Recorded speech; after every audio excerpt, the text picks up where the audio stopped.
Good evening friends.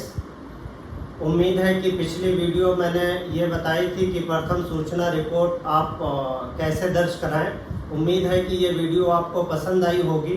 आज हम इस बारे में डिस्कस करते हैं कि अगर मुकदमा आप उनके खिलाफ लिखाने जाते हैं जो सरकारी कर्मचारी हैं, हम मानते हैं जैसे आपके खिलाफ कोई पुलिस एक्शन है और आप उनके खिलाफ मुकदमा दर्ज कराना चाहते हैं, तो ऐसी सूरतों में क्या आपको एफआईआर दर्ज करानी चाहिए या आपको संबंधित मजिस्ट्रेट के यहाँ कंप्लेन फाइल करना चाहिए। 190 सीआरपीसी में कंप्लेन फाइल करने की प्रक्रिया को डिफाइन किया गया है, जिसमें 200 और 202 का बयान होता है, यानी कंप्लेनेंट का बयान 200 में होगा और 202 में वो विटनेसेस के बयान होंगे। और एफआईआर की सूरत में क्या है कि वो एफआईआर हो जाएगी, उस पर पुलिस इन्वेस्टिगेशन करेगी, तो पुलिस इन्वेस्टिगेशन के बाद में स्टेटमेंट लेती है। इन्वेस्टिगेशन के ड्यूरिंग इन्वेस्टिगेशन बहुत सारे मैटर्स पे वो डिस्कशन करती है।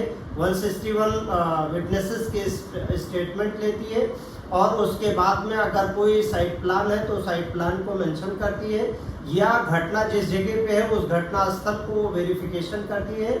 इसके अलावा अब जैसे हम सपोज करते हैं कि हमें किसी संबंधित पुलिस अधिकारी के खिलाफ ही एफआईआर दर्ज कराना है और जिसके खिलाफ दर्ज कराना है वही स्टेशन हाउस अफसर है या उसका सुपीरियर अधिकारी जिसके खिलाफ हम दर्ज कराना चाहते हैं, तो ऐसी सूरत में हमें एफआईआर ना दर्ज करा करके हमें मजिस्ट्रेट के यहाँ 190 सीआरपीसी में कंप्लेन फाइल करना चाहिए। जो कंप्लेन होता है वो एक्चुअली अदालत के ज़रिए से शुरुआत होती है, जिसको हम इस्तगासा के रूप में कहते हैं। और उसमें जैसे एफआईआर के मामले में क्या होता है कि पुलिस इन्वेस्टिगेशन करती है और अगर सुपीरियर अधिकारी के पुलिस के खिलाफ है तो ऐसे मामलों में पुलिस कोशिश करती है कि उसमें फाइनल रिपोर्ट लगा दे और जुर्म को इनकार करते हुए वादी मुकदमा के खिलाफ 182 यानी फाल्स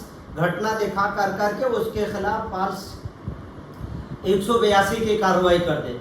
ऐसी स्थिति में अगर सरकारी कर्मचारी के खिलाफ एफआईआर दर्ज कराना है तो मेरी राय में संबंधित मजिस्ट्रेट के यहाँ आप काउंसिल रख करके, अधिवक्ता रख करके आप 200 में कंप्लेन फाइल कीजिए। कंप्लेन में भी 200, 202 का बयान होने के बाद और जो डॉक्यूमेंट्स है उसके उस कंप्लेन के साथ आप फाइल करें।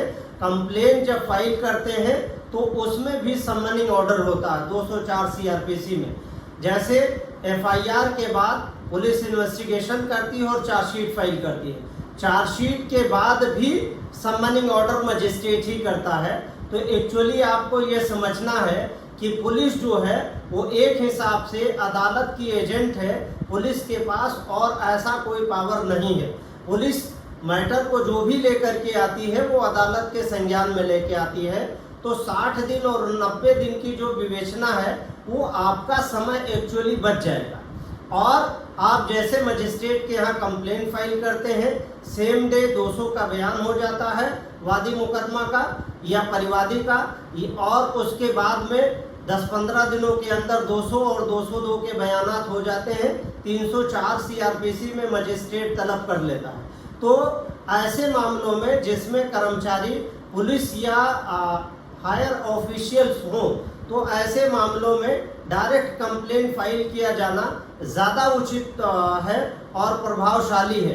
तो उसमें समन होता है, समन दोनों में होगा। एफआईआर के केस में भी विवेचना हो करके 60 दिन या 90 दिनों के अंदर मजिस्ट्रेट के पास ही आना है। तो डायरेक्ट ऐसे मामलों में मजिस्ट्रेट के यहाँ जाएं तो एक तो आपका समय बच जाएगा, दूसरा मजिस्ट्रेट प्रभाव में आकर करके पुलिस अधिकारियों और इनके जो एक्यूज होते हैं वो उनके प्रभाव में नहीं आता है। ज़्यादातर मामलों में कार्रवाई मजिस्ट्रेट के यहाँ से कठोर होती है, इसलिए आप कंप्लेन फाइल कर सकते हैं। और कंप्लेन हमेशा वादी मुकदमा के साथ चलता है। जब कंप्लेनेंट चाहे तो उसको प्रोसिक्यूट करे और जब चाहे तो उससे बैक हो सकता है, लेकिन एफआईआर के मामले में ऐसा नहीं है। FIR whole sole power FIR करने के बाद वादी मुकदमा के हाथ में नहीं रहता, सारा का सारा मैटर पुलिस के हाथ में चला जाता है। तो ऐसे मामलों में जहां पे पुलिस अधिकारी या स्टेट के अधिकारी किसी मामले में एक्यूज बन रहे हो तो आपको कंप्लेंट फाइल करना चाहिए और कंप्लेंट बेहतर ऑप्शन है। उम्मीद है कि ये वीडियो पसंद आई होगी। अगर आपको ये वीडियो हमारी पसंद आती है तो लाइक, शेयर एंड सब्सक्राइब करना न भूलें। शुक्रिया, थैंक यू।